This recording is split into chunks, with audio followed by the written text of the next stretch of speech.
আওয়ামী লীগ সভানেত্রী শেখ হাসিনা মাত্র কয়েকদিন হলো দেশে এসেছেন। এর মধ্যেই তিনি এমন একটি নির্দেশ কিভাবে দিতে পারেন? প্রশ্ন করা হলে কর্নেল শওকত আলী বলেন, শেখ হাসিনা দেশের বাইরে থাকতেই এ বিষয়ে অবহিত আছেন। কর্নেল শওকত আলী জিয়া হত্যাকাণ্ডে ও হত্যা পরবর্তী সময় আমাদের করণীয় সম্পর্কে বলেন যে, হত্যাকাণ্ডের সময় আমাদের চট্টগ্রাম ও ঢাকায় থাকতে হবে। আমাদের যারা চট্টগ্রামে থাকবে তাদের দায়িত্ব হবে জেনারেল মঞ্জুরের কাছে থেকে অস্ত্র নিয়ে ঢাকায় চলে আসা, এবং ঢাকায় যারা থাকবে তাদের দায়িত্ব হবে চট্টগ্রাম থেকে আসা অস্ত্র নিয়ে ঢাকায় রেডিও টেলিভিশন সহ অন্যান্য গুরুত্বপূর্ণ স্থানে নিয়ন্ত্রণ প্রতিষ্ঠা করা। আমাদের মধ্যে একজন কবে নাগাদ এই হত্যাকাণ্ড হতে পারে প্রশ্ন করায় কর্নেল শওকত বলেন, এখন থেকে যে কোনো সময় হতে পারে। যখনই জিয়াউর রহমান চট্টগ্রামে যাবেন তখনই তাকে হত্যা করা হবে। কর্নেল শওকত আরও বলেন, জিয়া হত্যা সংগঠন পর্যন্ত সেনাবাহিনী প্রধান জেনারেল এইচ.এম. এরশাদ সহ অন্যান্য জেনারেলগণ এবং রাষ্ট্রপতি জিয়াউর রহমান এর গার্ড রেজিমেন্টের কর্নেল মাহফুজুর রহমান অভ্যুত্থানের নেতা জেনারেল মঞ্জুরের সাথে থাকবেন। কিন্তু যে মুহূর্তে জিয়া হত্যা সংঘটিত হয়ে যাবে সেই মুহূর্ত থেকে এটা বিভক্ত হয়ে পড়বে এবং দ্বন্দ্ব শুরু হবে। সেনাবাহিনী প্রধান জেনারেল এরশাদের নেতৃত্বে থাকবে পাকিস্তান প্রত্যাগত অফিসার ও জওয়ান সহ ঢাকার জেনারেলগণ। অন্যদিকে জেনারেল মঞ্জুরের নেতৃত্বে থাকবে চট্টগ্রামের মুক্তিযোদ্ধা সামরিক অফিসার ও জওয়ানরা। জিয়া হত্যার পর জেনারেল এরশাদের আনুগত্যশীল সেনাবাহিনী ও জেনারেল মঞ্জুরের আনুগত্যশীল সেনাবাহিনীর লড়াই হবে, যুদ্ধ হবে। এই যুদ্ধে উভয় গ্রুপেরই ক্ষতি হবে এবং একটি গ্রুপকে পরাজিত ও ধ্বংস করে অপর গ্রুপটি বিজয়ী হলেও খুবই দুর্বল থাকবে। ঠিক সেই মুহূর্তে আমরা ওই বিজয়ী দুর্বল গ্রুপকে আক্রমণ করে পরাজিত করব। এই হচ্ছে আমাদের হত্যা ও হত্যা পরবর্তী করণীয়। এই জরুরি গোপন বৈঠকে ৩রা নভেম্বর ৭৫-এ সামরিক অভ্যুত্থানকারী কর্নেল গাফফার নাসির, ক্যাপ্টেন হাফিজ এবং আরও কয়েকজন সদস্য সহ প্রায় ৭০-৭৫ জন যোদ্ধা উপস্থিত ছিল। বৈঠকে আমাদেরকে প্রধানত ৩টি গ্রুপে ভাগ করা হয়। একটি গ্রুপকে চট্টগ্রাম যেয়ে জেনারেল মঞ্জুরের কাছ থেকে অস্ত্র নিয়ে আসার দায়িত্ব দেওয়া হয়। ৩০-৩৫ সদস্যের দ্বিতীয় গ্রুপকে সারা দেশ সফর করে জিয়া বিরোধী মুক্তিযোদ্ধাদের কাছে এই সংবাদ পৌঁছানো ও যে কোনো মুহূর্তে যে কোনো ধরনের অ্যাকশনে যাওয়ার জন্য প্রস্তুত করতে দায়িত্ব দেওয়া হয়। বাকি সবাইকে তৃতীয় গ্রুপ হিসেবে ২৪ ঘন্টা প্রস্তুত করে ঢাকায় রাখা হয়।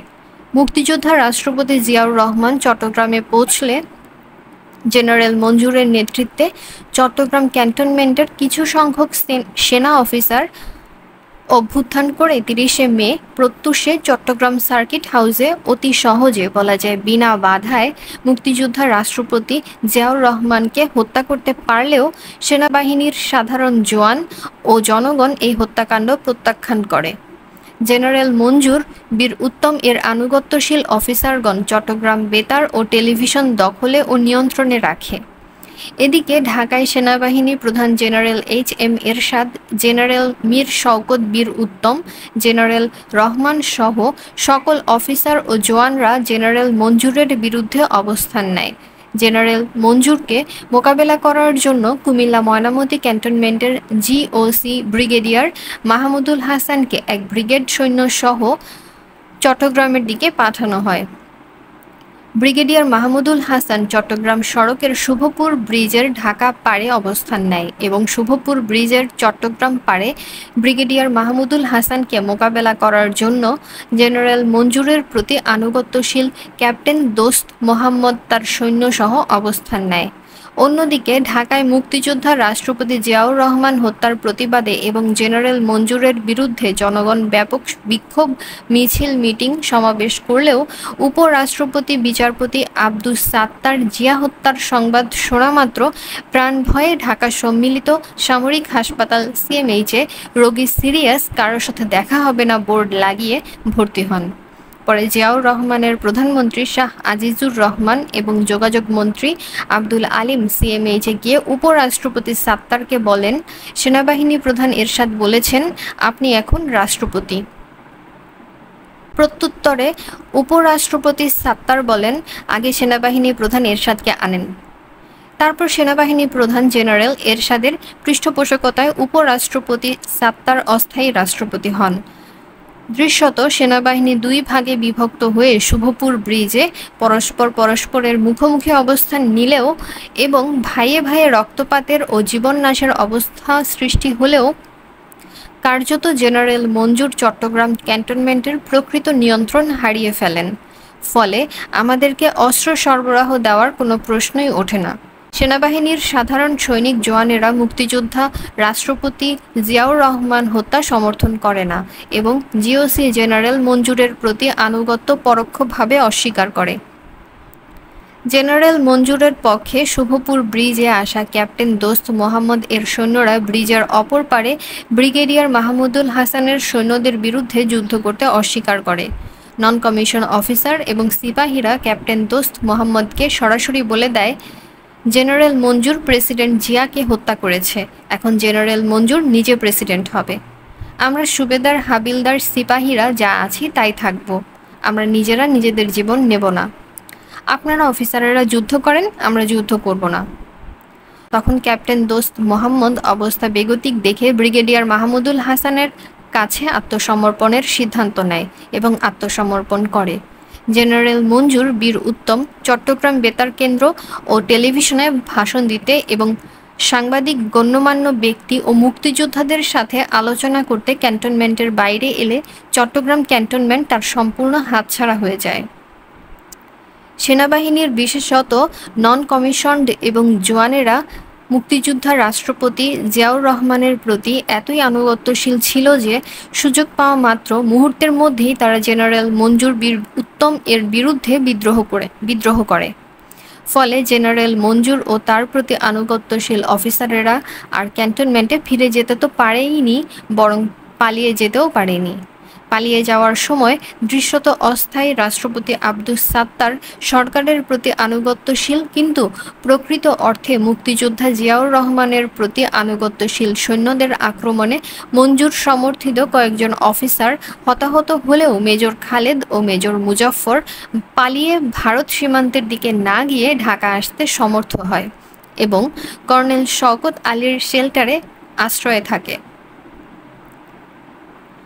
অন্যদিকে জেনারেল মঞ্জুর বীর উত্তম সহ তার আরও কয়েকজন অনুগামী অফিসার জিয়া সৈনিকদের হাতে গ্রেফতার হলে জিয়াউর রহমান হত্যায় নিরাপদ দূরত্ব থেকে জড়িত তৎকালীন সেনাবাহিনী প্রধান জেনারেল HM এরশাদ গ্রেপ্তারকৃত জেনারেল মঞ্জুরকে সঙ্গে সঙ্গে হত্যা করান। জেনারেল এরশাদ জিয়া হত্যায় তার সংশ্লিষ্টতা যাতে প্রকাশ না হয়ে পড়ে সেই জন্য জেনারেল মঞ্জুর বীর উত্তমকে গ্রেফতার হওয়ার সঙ্গে সঙ্গে হত্যা করা।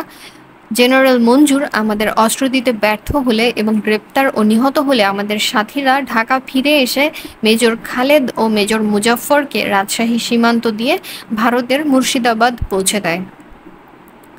মুক্তিযোদ্ধা রাষ্ট্রপতি জিয়াউর রহমান হত্যায় জড়িত গ্রেপ্তারকৃত জেনারেল মঞ্জুরের সাথী 12 জন মুক্তিযোদ্ধা সামরিক অফিসারের গোপন সামরিক আদালত কোর্ট মার্শালে বিচার শুরু হলে কর্নেল শওকতের নেতৃত্বে মুক্তিযোদ্ধা সংহতি পরিষদ মেজর জিয়াউদ্দিনের নেতৃত্বে মুক্তিযোদ্ধা সংগ্রাম পরিষদ এবং মুক্তিযুদ্ধের deputy sector commander lieutenant colonel Kazi নুরুজ্জামানের নেতৃত্বে মুক্তিযোদ্ধা সংসদ এই 3টি মুক্তিযোদ্ধা সংগঠন ওই বিচারের বিরুদ্ধে এবং গ্রেপ্তারকৃত মুক্তিযোদ্ধা সামরিক অফিসারদের মুক্তির দাবিতে আন্দোলনের ডাক দেয়।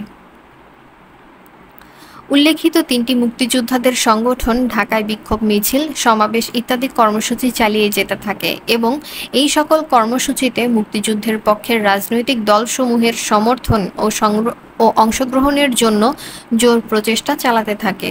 কিন্তু একমাত্র আব্দুর রাজ্জাক ছাড়া অন্য কোনো রাজনৈতিক নেতাকে ওই সময় পাওয়া যায়নি। মুক্তিযোদ্ধা সামরিক অফিসারদের মুক্তির জন্য মুক্তিযোদ্ধাদের আন্দোলন সত্ত্বেও মুক্তিযোদ্ধা রাষ্ট্রপতি জিয়াউর রহমান হত্যার অভিযোগে সামরিক আদালতের গোপন বিচারে 12 জন মুক্তিযোদ্ধা সামরিক অফিসারের ফাঁসিতে মৃত্যুদণ্ড কার্যকর হলো। এদিকে সেনাবাহিনী প্রধান জেনারেল এইচ.এম. এরশাদের পৃষ্ঠপোষকতায় প্রতিষ্ঠিত অস্থায়ী রাষ্ট্রপতি আব্দুস সাত্তার নতুন রাষ্ট্রপতি নির্বাচন ঘোষণা করেন এবং তিনি নিজে প্রার্থী হন। আওয়ামী লীগের পক্ষ থেকে শেখ হাসিনা অস্থায়ী রাষ্ট্রপতি বিচারপতি আব্দুস সাত্তারের বিপরীতে ডক্টর কামাল হোসেনকে রাষ্ট্রপতি প্রার্থী করে নির্বাচনে অংশগ্রহণ করেও নির্বাচনের তারিখ পিছানোর দাবি করতে থাকেন। কিন্তু সেনাবাহিনী প্রধান এরশাদ সমর্থিত বিচারপতি সাত্তার সরকার আওয়ামী লীগের নির্বাচন পিছানোর দাবি অগ্রাহ্য করে।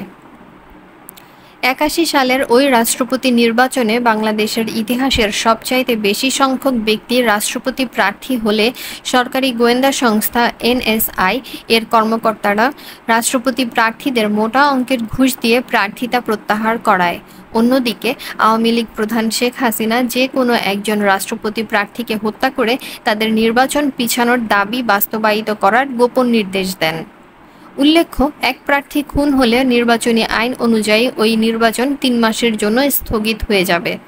প্রার্থী হত্যায় শেখ হাসিনার গোপন নির্দেশ বাস্তবায়িত না হওয়ায় এবং সাত্তার সরকার আওয়ামী লীগের নির্বাচন পিছানোর দাবি মেনে না নেওয়ায় নির্দিষ্ট সময়ে রাষ্ট্রপতি নির্বাচন হয় এবং সেই নির্বাচনে সেনাবাহিনী সমর্থিত বিএনপি প্রার্থী বৃদ্ধ বিচারপতি আব্দুস সাত্তার বিপুল ভোটের ব্যবধানে আওয়ামী লীগ প্রার্থী ডক্টর কামাল হোসেনকে পরাজিত করে রাষ্ট্রপতি নির্বাচিত হন। বিচারপতি সাত্তার রাষ্ট্রপতি হলেও মূলত ক্ষমতা থেকে যায় সেনাবাহিনী প্রধান জেনারেল এরশাদের হাতে। জেনারেল এরশাদ যখন যেভাবে খুশি সেভাবেই রাষ্ট্রপতিকে পরিচালনা করতে থাকেন।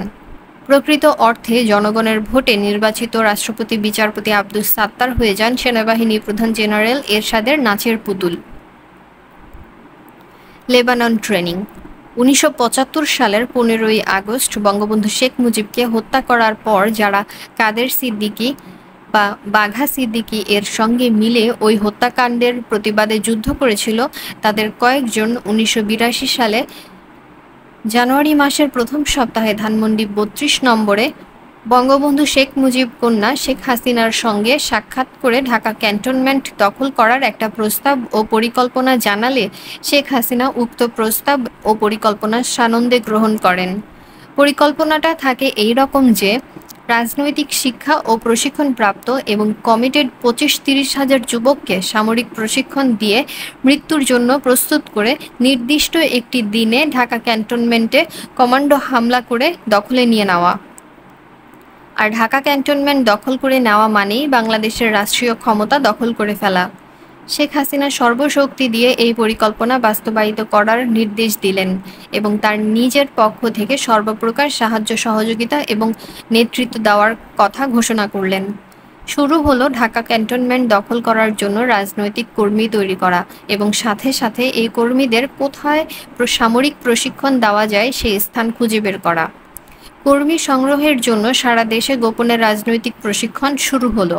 এই কর্মীদের মন মানসিকতা ও ধ্যান ধারণা এবং ব্যক্তিগত গুণাবলীর প্রতি বিশেষ নজর দেয়া হলো। অল্প কিছুদিনের মধ্যেই বড় ধরনের একটা কর্মী বাহিনী তৈরি করা গেল। এই কর্মী বাহিনীর মধ্য থেকে রাজনৈতিক শিক্ষা দিয়ে বাছাই করে একটা ব্যাচ তৈরি করা হলো সামরিক শিক্ষার জন্য, অর্থাৎ মিলিটারি বা আর্মি ট্রেনিংয়ের জন্য প্রথম ব্যাচ তৈরি করা হলো। কিন্তু সমস্যা হলো সামরিক শিক্ষা দেওয়ার জায়গা এবং অস্ত্র কোথায় পাওয়া যাবে। রাজনৈতিক শিক্ষা দেওয়া যত সহজ, সামরিক প্রশিক্ষণ দেওয়া অত সহজ নয়। সামরিক প্রশিক্ষণ দিতে হলে প্রথমেই প্রয়োজন একটা নিরাপদ মুক্ত এলাকা, যে এলাকায় প্রশিক্ষণার্থীরা নিরাপদে অস্ত্র চালনার মাধ্যমে অস্ত্র শিক্ষা গ্রহণ করবে। ৭১ সালে আমাদের মহান মুক্তিযুদ্ধের সময় আমরা ভারতীয় এলাকা নিরাপদে প্রশিক্ষণের জন্য ব্যবহার করেছিলাম, কিন্তু এখন তা সম্ভব নয়। মাত্র বছর কয়েক আগে ভারত তার মাটি থেকে কাদের সিদ্দিকীর বাহিনীকে তাড়িয়ে দিয়েছে। সামরিক প্রশিক্ষণের জন্য ভারতের মাটি ব্যবহারের কোনোই সম্ভাবনা নেই। বাংলাদেশের সুন্দরবন এবং হিল ট্র্যাক্টও সামরিক শিক্ষার জন্য মোটেই নিরাপদ নয়। আন্তর্জাতিক দুনিয়ায় আমাদের কোনো বন্ধু নেই। আফগানিস্তান কট্টর মৌলবাদীদের নিয়ন্ত্রণে, সেখানেও আমাদের কোনো জায়গা নেই। সোভিয়েত ইউনিয়ন, রাশিয়া, এর কোনো সাড়া শব্দ নেই। এমতাবস্থায় চিন্তা করতে করতে লেবানন এবং পিএল অর্থাৎ প্যালেস্টাইন লিবারেশন অর্গানাইজেশনের কথা বিবেচনায় এসে গেল। গোপন যোগাযোগ করা হলো পিএল ওর ঢাকাস্থ প্রতিনিধি আহমেদ এ রাজেক এর সাথে। পিএলওর ঢাকাস্থ গুলশান এম্বাসিতে পিএলও প্রতিনিধি আহমেদ এ রাজেকের সাথে গোপনে কয়েক দফা বৈঠক হলো। আহমেদ এ রাজেককে খোলাখুলি বলা হলো, আমরা সামরিক প্রশিক্ষণ চাই, বিনিময়ে তোমরা যা চাও আমরা দেব। আহমেদ এ রাজেক মাসখানেক সময় চাইল। মাসখানেক পর আহমেদ এ রাজেক এর সাথে আবার বৈঠক হলো। বৈঠকে সিদ্ধান্ত হলো পিএলও আমাদেরকে লেবাননের মাটিতে সামরিক প্রশিক্ষণ দিয়ে দেবে, বিনিময়ে আমাদেরকে পিএলওর পক্ষে ইসরায়েলিদের বিরুদ্ধে যুদ্ধ করতে হবে। আমরা রাজি হলাম। আমাদের প্রথম ব্যাচ লেবাননে গেলে তাদের প্রশিক্ষণ দিয়ে ইসরায়েলের বিপক্ষে পিএলওর পক্ষে যুদ্ধ করার জন্য সরাসরি রণাঙ্গনে পাঠিয়ে দেওয়া হবে। প্রথম ব্যাচ যুদ্ধ করতে থাকবে, দ্বিতীয় ব্যাচ লেবানন যাবে। দ্বিতীয় ব্যাচের প্রশিক্ষণ শেষে রণাঙ্গনে গিয়ে যুদ্ধ করতে শুরু করলে প্রথম ব্যাচ বাংলাদেশে ফেরত আসবে। অর্থাৎ আমাদের একটা ব্যাচকে সবসময় পিএলওর হয়ে যুদ্ধ করতে হবে। আমাদের বিমানে করে লেবাননে নিয়ে যাওয়া এবং ঢাকায় নিয়ে আসার ব্যয় পিএলও বহন করবে। আমাদের যারা যুদ্ধ করবে তাদের পিএলও বেতন দেবে। সময়ে সময়ে সকল বিষয়ে বঙ্গবন্ধু শেখ মুজিব কন্যা জননেত্রী শেখ হাসিনাকে জানানো হলো এবং তার পরামর্শ নেওয়া হলো। পিএলওর সাথে বৈঠকের সিদ্ধান্ত অনুযায়ী প্রথম ব্যাচকে ৮২ সালের মে মাসের শেষ সপ্তাহে লেবানন পাঠিয়ে দেওয়া হলো। প্রথম ব্যাচ সামরিক প্রশিক্ষণ শেষে ইসরায়েল সীমান্তে গিয়ে পিএলওর পক্ষে যুদ্ধ করতে লাগলো। এদিকে দ্বিতীয় ব্যাচ লেবানন যাওয়ার জন্য প্রস্তুত হলো। এমন সময় ইসরায়েল আক্রমণ করে লেবাননই দখল করে নিল। আমাদের সকল যোদ্ধা ইসরায়েলিদের হাতে বন্দী হলো। আমাদের সব পরিকল্পনা ও কর্মসূচি ভেস্তে গেল। আমাদের যোদ্ধাদের মা বাবা আত্মীয় স্বজন সবাই কান্নাকাটি শুরু করলো। মুজিব কন্যা শেখ হাসিনা বেমালুম সব ভুলে গেলেন, নিঃশব্দ নীরবে থাকলেন। আমাদের ছেলেদের ব্যাপারে কোনোদিন আর কোনো কথা বললেন না। অতঃপর অতি কষ্টে পাকিস্তান রেড ক্রস এর মাধ্যমে ইসরায়েলের হাতে বন্দী আমাদের যোদ্ধাদের দেশে ফিরিয়ে আনা হলো। এরশাদকে ক্ষমতা গ্রহণের আমন্ত্রণ। এদিকে আওয়ামী লীগ সভানেত্রী বঙ্গবন্ধু কন্যা শেখ হাসিনা সেনাবাহিনীর প্রধান জেনারেল এইচ.এম. এরশাদকে রাষ্ট্রীয় ক্ষমতা দখলের পূর্ণাঙ্গ আমন্ত্রণ জানাতে থাকেন। জননেত্রী শেখ হাসিনা জনগণের পক্ষ থেকে জেনারেল এরশাদকে ক্ষমতা দখলের ব্যাপারে সর্বপ্রকার সাহায্য সহযোগিতার আশ্বাস দিতে থাকেন।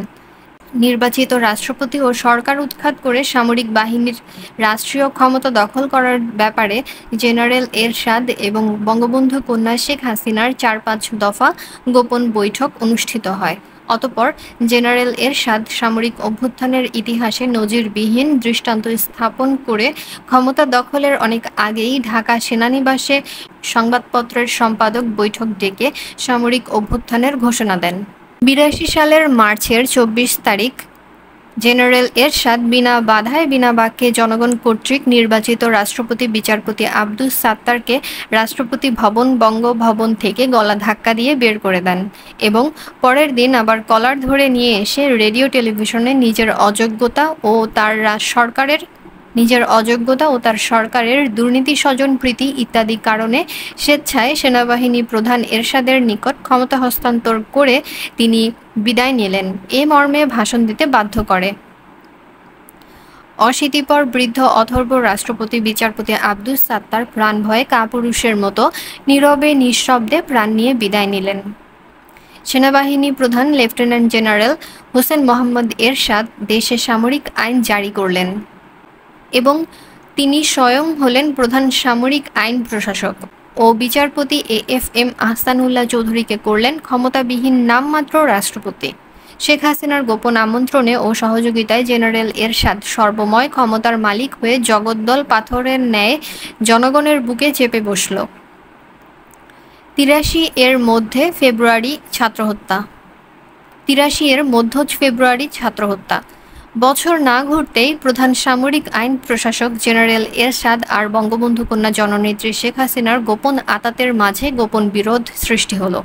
১৯৮৩ সালের জানুয়ারির শেষ সপ্তাহে শেখ হাসিনার স্বামী ডক্টর ওয়াজেদ আলী মিয়ার মহাখালীস্থ আণবিক শক্তি কমিশনের সরকারি বাসভবনে শেখ হাসিনা বলেন, লেফটেন্যান্ট জেনারেল এরশাদ হাতের মুঠোয় আর থাকতে চাচ্ছে না। আমার হাতের মুঠো থেকে খাটাসটা ক্রমশ বেরিয়ে যাচ্ছে। ওকে হাতের মুঠোয় পোক্ত করে আটকে রাখা দরকার। প্রধান সামরিক আইন প্রশাসক এরশাদকে হাতের মুঠোয় রাখার জন্য শেখ হাসিনা নামকা ওয়াস্তে ভুয়া এক ছাত্র আন্দোলনের পরিকল্পনা হাজির করে বলেন, এই ছাত্র আন্দোলনের অবশ্যই ছাত্র নিহত হতে হবে, যে করেই হোক ছাত্র আন্দোলনের নামে ছাত্র হত্যা হতেই হবে। ছাত্র হত্যা হলে ছাত্র আন্দোলন চাঙ্গা হবে, আর ছাত্র আন্দোলন চাঙ্গা থাকলেই কেবল CMLA জেনারেল এরশাদকে হাতের মুঠোয় শক্তভাবে রাখা যাবে। শেখ হাসিনা ছাত্র আন্দোলনের নামে ছাত্র হত্যার কঠিন নির্দেশ ও পরিকল্পনা দিলেন। কোনো আততায়ী বা অজ্ঞাত ঘাতকের হাতে ছাত্র হত্যা হলে কাজ হবে না, ছাত্র হত্যা হতে হবে সামরিক শাসক এরশাদের মিলিটারি অথবা পুলিশের হাতে। বঙ্গবন্ধু কন্যা শেখ হাসিনা বললেন, টাকা যাই লাগুক এটা করতেই হবে। কিভাবে এই পরিকল্পনা বাস্তবায়িত করা যায়, সবাই এ নিয়ে খুব ব্যস্ত ও চিন্তিত। যোগাযোগ হলো প্যারামিলিটারি ট্রুপস আর্মড পুলিশের কোম্পানি কমান্ডার হাফিজুর রহমান লস্করের সঙ্গে। এই হাফিজুর রহমান লস্কর পুলিশের অফিসার হয়েও দীর্ঘদিন যাবৎ NSI এর ডেপুটি ডাইরেক্টর পদে ঘাপটি মেরে বসেছিলেন। এরশাদ ক্ষমতায় এসেই হাফিজুর রহমান লস্করকে এই বলে NSI থেকে ঝেঁটিয়ে বিদায় করেছেন যে, তুমি পুলিশের লোক হয়ে এখানে কি করো, যাও পুলিশের পোশাক পরে রাস্তায় চোর ধরো। বলেই NSI এর ডেপুটি ডাইরেক্টর পদ থেকে হাফিজুর রহমান লস্করকে সোজা আর্মড পুলিশের তৎকালীন হেডকোয়ার্টার 14 নং কোম্পানি কমান্ডার পদে বদলি করে পাঠিয়ে দেয়। এই কারণে আর্মড পুলিশের company commander Hafizur Rahman Laskar general Ershad ও তার সামরিক শাসনের বিরুদ্ধে খুবই চটা ও বৈরী ছিলেন। এর উপর ছিল নগদ অর্থের টোপ। এরশাদের প্রতি ভয়ানক ক্ষেপা ও বিরাগভাজন এবং নগদ অর্থের টোপ দুয়ে মিলে ছাত্র আন্দোলনের নামে ছাত্র হত্যার প্রস্তাব আসা মাত্র সঙ্গে সঙ্গে হাফিজুর রহমান লস্কর প্রস্তাব গ্রহণ করলেন। NSI এর মূলত কাজ হচ্ছে কারা সরকারের বিরুদ্ধাচরণ করে তাদের লিস্ট বা তালিকা তৈরি করে সরকারকে সরবরাহ করা এবং সরকারের পতন হলে সঙ্গে সঙ্গে পতন হয়ে যাওয়া সরকারের আমলে তৈরি হওয়া সমস্ত নথিপত্র পুড়িয়ে ধ্বংস করে ফেলে নতুন সাদা ফাইল নিয়ে নতুন সরকারের কাছে হাজির হওয়া। 30শে মে 81 প্রেসিডেন্ট জিয়াউর রহমান নিহত হলে NSI এর কর্মকর্তাগণ জিয়া বা বিএনপি সরকারের আমলে তৈরি করা সমস্ত নথিপত্র পুড়িয়ে ফেলতে যায়। কিন্তু যে মুহূর্তে নথিপত্র অগ্নিসংযোগ করতে যাবে ঠিক সেই মুহূর্তে উপরাষ্ট্রপতি বিচারপতি সাত্তার অস্থায়ী রাষ্ট্রপতি পদে অধিষ্ঠিত হন, অর্থাৎ বিএনপি সরকারই টিকে যায়। ফলে NSI কর্মকর্তাগণ নথিপত্র পুড়িয়ে না ফেলে আবার তা সংগ্রহশালায় যত্ন করে তুলে রাখেন। উপরাষ্ট্রপতি সাত্তার অস্থায়ী রাষ্ট্রপতি হলেও মূলত ক্ষমতা চলে যায় সেনাবাহিনী প্রধান হোসেন মোহাম্মদ এরশাদের হাতে। সেই সুবাদে জেনারেল এরশাদ বিচারপতি সাত্তারকে অস্থায়ী রাষ্ট্রপতি পদ রেখে NSI নথিপত্রগুলো খুঁটিয়ে খুঁটিয়ে দেখে। NSI এর নথিপত্রে জিয়াউর রহমান বা বিএনপি সরকারের বিরুদ্ধাচরণকারীদের তালিকায় জেনারেল এরশাদের নামও ছিল। ফলে জেনারেল এরশাদ ক্ষমতায় এসে প্রথমেই NSI থেকে হাফিজুর রহমান লস্করকে ঝেঁটিয়ে বিদায় করে। আর সেই কারণেই এবং নগদ অর্থের বিনিময়ে হাফিজুর রহমান লস্কর গং জেনারেল এরশাদ ও তার সামরিক শাসনের পতনের যে কোনো প্রস্তাব বা প্রক্রিয়ায় সামিল হন। আর্মড পুলিশের কোম্পানি কমান্ডার হাফিজুর রহমান লস্করের সঙ্গে ছাত্র আন্দোলনের নামে ছাত্র হত্যার নীল নকশা চূড়ান্ত হয়। নীল নকশা অনুযায়ী যে কোনো প্রকারে ছাত্রদের একটি মিছিল বাংলা একাডেমির দক্ষিণে কার্জন হলের উত্তরে, শিশু একাডেমির পশ্চিমে দোয়েল চত্বর পর্যন্ত নিয়ে আসলেই হবে। বাকি কাজ আর্মড পুলিশ সেরে ফেলবে। অর্থাৎ আমাদের দায়িত্ব ছাত্রদের একটা মিছিল দোয়েল চত্বর পর্যন্ত নিয়ে আসা, তারপর সেই মিছিলের উপর গুলি চালিয়ে ছাত্র হত্যার দায়িত্ব আর্মড পুলিশের কোম্পানি কমান্ডার হাফিজুর রহমান লস্করের। এই নীল নকশা অনুযায়ী মিছিল নিয়ে আসার প্রাথমিক দায়িত্ব পড়ে জগন্নাথ হল ছাত্র সংসদের GS কাদেরিয়া বাহিনীর সদস্য নিরঞ্জন সরকার বাচ্চু, সাধন সরকার, যাদব, বিদ্যুৎ, শ্যামল প্রমুখ এর উপর। জেনারেল এরশাদের বিরুদ্ধে একটা মিছিল করার প্রস্তাব নিয়ে ছাত্রনেতা ফজলুর রহমান, বাহালুল মজনুন চুন্নু, ডাক্তার মোস্তফা মহিউদ্দিন জালাল, খ.ম. জাহাঙ্গীর, ডাকসুর VP আখতারুজ্জামান, GS জিয়াউদ্দিন বাবলু, ফারুক, আনোয়ার, মিলন, জালাল প্রমুখ ছাত্রনেতাদের সাথে আলোচনা করা হলে সকলেই মিছিলের পক্ষে মত দেন। ফেব্রুয়ারি মাসের দ্বিতীয় সপ্তাহের প্রথমে মিছিলের তারিখ নির্ধারণ করা হলো এবং মিছিল শিক্ষা ভবন পর্যন্ত যাওয়ার সিদ্ধান্ত হলো। সিদ্ধান্ত মোতাবেক কলাভবন থেকে ছাত্র মিছিল শুরু হলো। এদিকে শিশু একাডেমির কাছে আর্মড পুলিশ নিয়ে মিছিলে গুলি করে ছাত্র হত্যার জন্য পূর্ণ প্রস্তুতি নিয়ে হাফিজুর রহমান লস্কর চাতক পাখির ন্যায় অপেক্ষা করতে লাগলো। কিন্তু কিছুতেই মিছিলকে কলাভবনের আশেপাশের বাইরে নেওয়া গেল না। অধিকাংশ ছাত্রনেতা মিছিল নিয়ে এগিয়ে যেতে মুখে অস্বীকার না করলেও কার্যত মিছিল নিয়ে কেউ কলাভবনের বাইরে গেল না। ফলে নীল নকশা ভেস্তে যাওয়ায় আমরা উত্তেজিত হয়ে ছাত্রনেতাদের লাঞ্ছিত করলাম এবং কোনো ছাত্রনেতাকে শারীরিকভাবে আঘাতও করলাম। আবার ছাত্র মিছিলের নতুন তারিখ নির্ধারিত হলো। আগামী 14ই ফেব্রুয়ারি 1983 পহেলা ফাল্গুন ছাত্র মিছিল হবে এবং মিছিল শিক্ষা ভবন অভিমুখে যাওয়ার সিদ্ধান্ত হলো। 12ই ফেব্রুয়ারি 83 সকাল 8টায় 14 নং মিরপুর আর্মড পুলিশের হেডকোয়ার্টারে এনএসআই এর সাবেক কর্মকর্তা, পুলিশের সিনিয়র এসপি, আর্মড পুলিশের কোম্পানি কমান্ডার হাফিজুর রহমান লস্করকে আগামী 14ই ফেব্রুয়ারি ছাত্র মিছিলের চূড়ান্ত কর্মসূচি অবহিত করা হলো এবং 13ই ফেব্রুয়ারি রাত 8টায় হাফিজুর রহমান লস্কর এর মিরপুর 2 নম্বরের বাসায় আগামীকাল 14ই ফেব্রুয়ারি সকাল 10টায় যে কোনো কিছুর বিনিময়ে ছাত্র মিছিল শিশু একাডেমি পর্যন্ত নিয়ে যাওয়ার কর্মসূচি নিশ্চিত করা হলো এবং নগদ অর্থ প্রদান করা হলে তিনিও ছাত্র হত্যার জন্য প্রস্তুত বলে চূড়ান্তভাবে জানান। রাত 11টায় ঢাকা বিশ্ববিদ্যালয়ের জগন্নাথ হলের অ্যাসেম্বলি বিল্ডিংয়ে জগন্নাথ হল ছাত্র সংসদের সাধারণ সম্পাদক 75-এর কাদেরিয়া বাহিনীর সদস্য ছাত্রনেতা নিরঞ্জন সরকার বাচ্চুর রুমে সর্বশেষ গোপন বৈঠক হয়। বৈঠকে উপস্থিত ছাত্রনেতা নিরঞ্জন সরকার বাচ্চু, মোবারক হোসেন সেলিম, ডাকসুর মহিলা সম্পাদিকা নাহিদ আমিন খান, সাধন সরকার যাদব, বিদ্যুৎ প্রমুখকে আগামীকাল পহেলা ফাল্গুন মোতাবেক 14ই ফেব্রুয়ারি 1983 সকালের ছাত্র মিছিল ও ছাত্র হত্যা সম্পর্কে বিস্তারিত জানানো ও আলোচনা শেষে সিদ্ধান্ত হয় যে ছাত্রনেতা ফজলুর রহমান, বাহালুল মজনুন চুন্নু সহ প্রগতিশীল ছাত্রনেতা ও নেতৃস্থানীয় কর্মীরা কোনো অবস্থাতেই আণবিক শক্তি কমিশনের পরে যাতে মিছিলে না থাকে সে ব্যাপারে ব্যবস্থা নিতে হবে। আজ পহেলা ফাল্গুন 14ই ফেব্রুয়ারি 1983। ফুল ফুটুক আর নাই ফুটুক আজ বসন্ত। ঋতুর রাজা বসন্তের এই সমীরণে আজ সবাই উদ্বেলিত।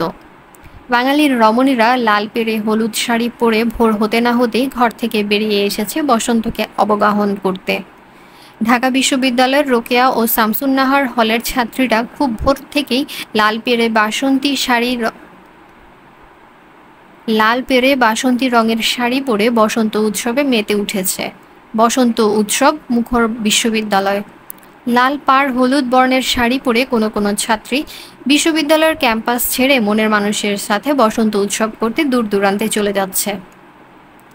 ঢাকা বিশ্ববিদ্যালয় এলাকায় লাল পেরে হলুদ শাড়ির সমারোহ। আজই এ বসন্ত, সবাই বসন্তের দোলায় দুলছে। কেউ জানে না একটু পরে কি ঘটতে যাচ্ছে, কে নিহত হতে যাচ্ছে, কোন স্নেহময়ী মাতার বুক খালি হচ্ছে, কোন পিতা সন্তান হারা হচ্ছে। বেলা 10টার দিকে কলাভবনের সামনে অপরাজেয় বাংলার পাদদেশে মিছিলের উদ্দেশ্যে ছাত্ররা জমায়েত হতে শুরু করে।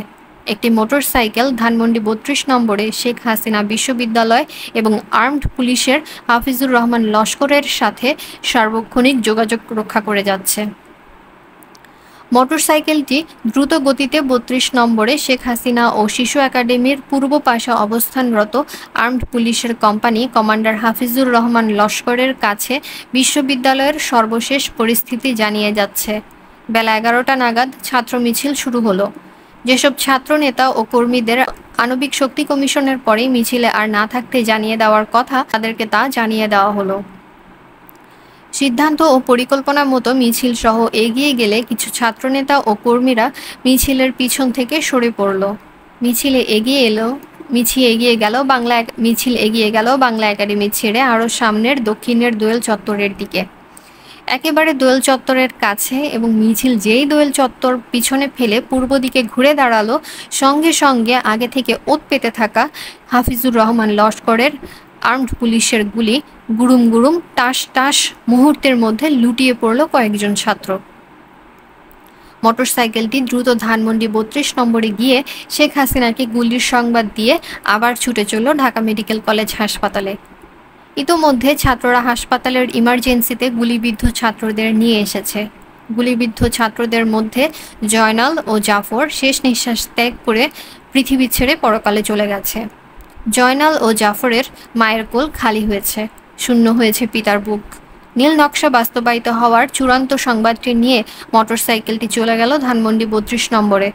দুজন ছাত্র হত্যার সফলতার সংবাদটি শেখ হাসিনাকে দিয়ে মোটরসাইকেলটি ফিরে এলো বিশ্ববিদ্যালয়ে। বিশ্ববিদ্যালয়ে শোকের ছায়া নেমে এসেছে। থেমে গেছে পয়লা ফাল্গুনের বসন্তের উৎসব। ছাত্ররা তাদের নিহত সাথী জাফর ও জয়নালের লাশ কলা ভবনের অপরাজেয় বাংলার পাদদেশে ঐতিহাসিক বটতলায় নিয়ে এসেছে। বিকেল ৩টায় জানাজা ও শোকসভার কর্মসূচিটা ৩২ নম্বরে দিলে দুপুর ২টা নাগাদ বঙ্গবন্ধু কন্যা শেখ হাসিনা বিশ্ববিদ্যালয়ের বটতলা আসেন এবং তার দীর্ঘ প্রতীক্ষিত নিহত ছাত্রদের লাশ দেখে রুমাল দিয়ে চক্ষু মোছার ভান করতে করতে কোনো কর্মসূচি না দিয়েই বিশ্ববিদ্যালয় এলাকা ত্যাগ করেন।